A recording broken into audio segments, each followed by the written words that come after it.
Would you like to make a bond with a primal beast? Well, then Beastmaster Ranger might be the perfect class for you.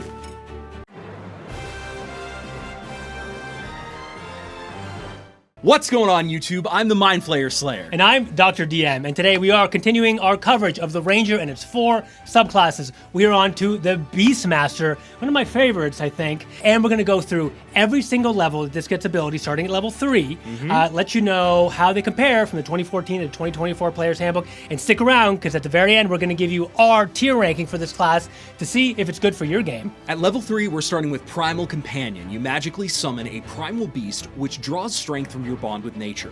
Choose the stat block, Beast of the Land, Beast of the Sea, or Beast of the Sky. Whatever beast you choose, it bears primal markings indicating its supernatural origin. The beast is friendly to you and your allies and obeys your commands. It vanishes if you die. I like being able to choose a beast depending on what suits your campaign or scenario.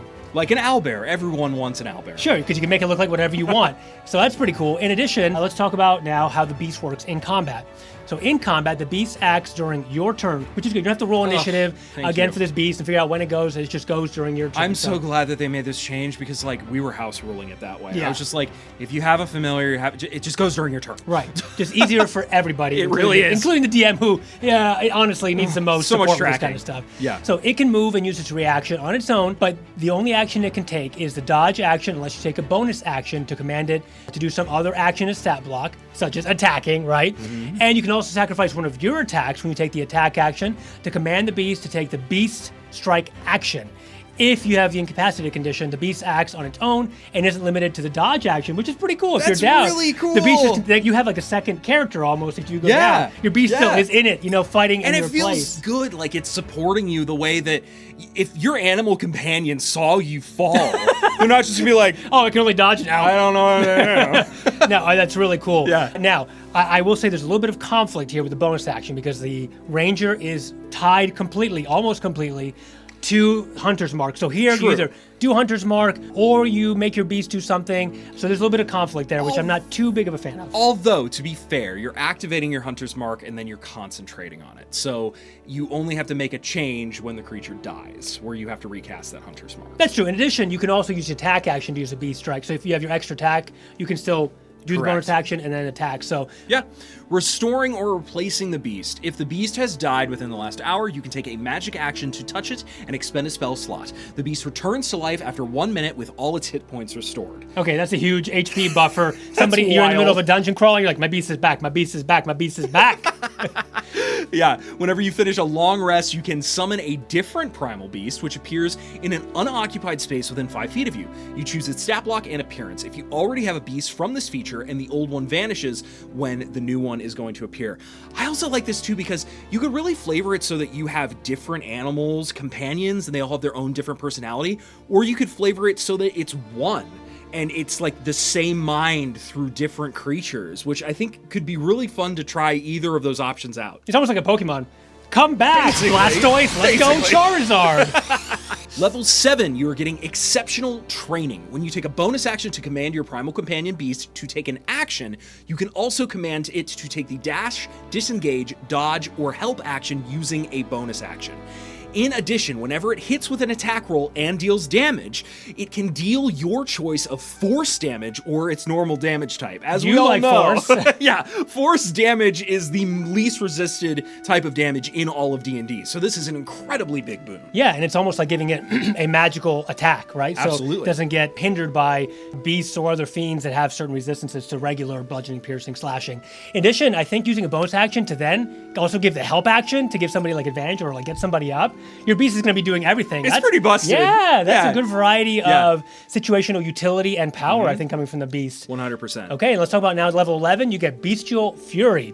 When you command your primal companion beast to take the beast strike action, the beast can use it twice. So it's like you do your attack and you take one of your extra attacks and then give it 2 attacks. So you're kind of getting 3 attacks with this. In addition, the first time each turn it hits the creature under the effect of your Hunter's Mark spell, the beast deals extra force damage equal to the bonus damage of that spell. So that's pretty good. I think you're stacking all these things, assuming you have enough sort of wherewithal or action economy to get that all going. It's a good amount to track, I won't lie. But I think it's really fun, and if you like a little bit of a crunchier game, I think Rangers have always had a little bit more crunch to them. So I think this is great. And I think this is propelling your beast here as a Beastmaster to the next level. I mean, this is some pretty substantial buffs, I want to say. It went from just being like you had like a furry friend to now like you have something that's scaling with you and is really powerful. I'm a huge fan. Agreed. And finally, at level 15, share spells. Why don't you tell us about that? Yes, when you cast a spell targeting yourself, you can also affect your primal companion beast with a spell if the beast is within 30 feet of you. That's awesome. And a lot of Rangers' utility in spell casting is our buffs. And they get Stone Skin, which then gives you and your beast resistance to a lot of damage types. So that's big. Yeah, I think this is really a huge upgrade over the previous Beastmaster. Yeah. It makes me actually really interested in playing it. I was always someone who was like, if I ever played a Ranger, I would want to play Gloomstalker, but I don't know, this is pretty fun. It's very enticing. You're playing two characters in one, and to me, I almost think sometimes the Ranger identity is somewhat tied to Beastmaster. Yeah. Right, because they're always out in the wilderness, so you think they would have friends or pets or equivalent. So Yeah. I love this for flavor, and the damage and utility to me seems pretty strong. So I'd probably give this verging on an A, especially the number of attacks they can do and its Oh its yeah, I'm abilities. definitely giving this subclass an A. Yeah. I feel very strong about that. Like I said, it's powerful enough I would consider playing it. Right, and bordering on S in the fact that in a long dungeon crawl, you always have an extra pool of HP to help Yes. you in the form of this beast, some of which are relatively strong, and also have the utility for land, water, sea, air. Yeah, and, you know, owlbear. So I need to say anything more? Right. Okay, well, this has been a review of the Beastmaster for Ranger. Looks like we like it quite a bit, huh? Yeah. Stick around because starting tomorrow and the days after that, we're bringing you the rest of the subclasses for Ranger, let you know how they stack up. We're making a couple changes, so we're going to be doing our classes and subclasses Monday through Friday.